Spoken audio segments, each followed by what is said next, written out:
Hi, welcome to Polyphonic Press. I'm Jeremy Boyd, and today I'm going to be reviewing the new album by Arcade Fire entitled Reflektor. Here we go.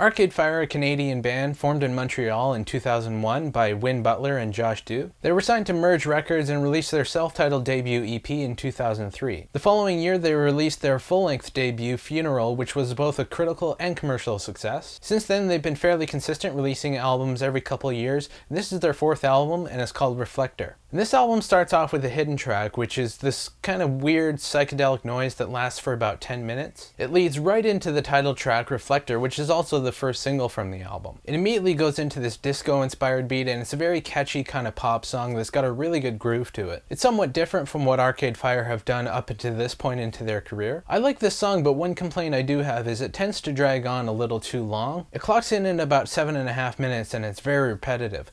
There's really nothing wrong with having a longer song, but you really need to kind of change it up in order to make it interesting for both the listener and the musicians playing the song. I like this song, but I think they could have shaved off about 3 or 4 minutes and made a really concise, well-constructed pop song. The song Flashbulb Eyes is a very interesting song to me. It almost has kind of like a reggae sort of dub vibe to it. With the beat and the heavy use of delay, it really harkens back to Jamaica and the whole dub culture. This kind of sounds like it came off the Clash album Sandinista, especially with the vocals really kind of sound like Joe Strummer or Mick Jones. I'm not really sure if I like this song. On one hand, Sandinista is one of my favorite albums, but it really kind of sounds like they're trying a little too hard to get into that sound and those kinds of textures. Within the context of this album, this song really kind of felt out of place. I understand the experiment they were trying to go for, but I don't really think they really quite got there. It just kind of seemed to take the album in a very sudden and drastic turn. The song You Already Know is a pretty straightforward pop song. It's got a very on-beat sort of rhythm and it's very uplifting. It really kind of sounds like a 60s pop song, kind of sounds like The Searchers or maybe some Beach Boys thrown in there as well. This is a good example of a song being very well put together, very concise, and really just getting in there within 3 or 4 minutes and getting out before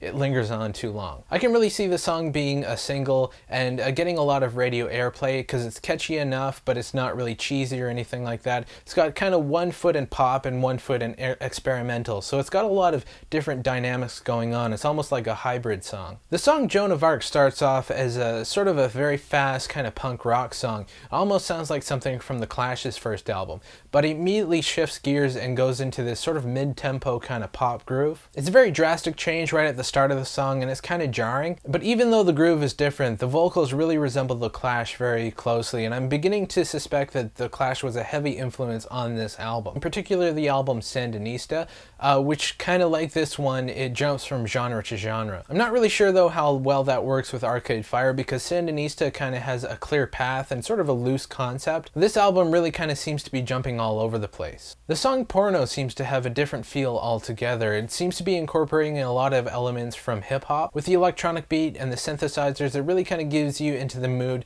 that you're going to hear someone rapping over top of it. But instead it has a vocal performance that you would typically hear over like live instruments. It's an interesting experiment, but like a lot of the songs on this album, it kind of drags on a little bit. It's just over 6 minutes long, which I think is the downfall of this album. A lot of these songs start out really strong, but they kind of just linger on a little bit too long than they really should. And it doesn't feel like a loose jam in the studio or anything like that. It feels like all these songs were pretty planned out pretty meticulously, so you know they were intended to be that long. I just think they could have done a little more editing and just kind of brought these songs back into sort of a 3 or 4 minute length. And the album ends with the song Supersymmetry, which is a very slow ballad with an electric piano kind of playing throughout the whole song. I really like the vocal harmonies on this song. I think it was really beautifully done. And after about 3 minutes, the beat starts to build up and it almost sounds like it's being lifted off the ground or something, kind of like an airplane taking off or something like that. I think this is probably my favorite song on the album because although it is about 6 minutes long, it doesn't feel like it's dragging on.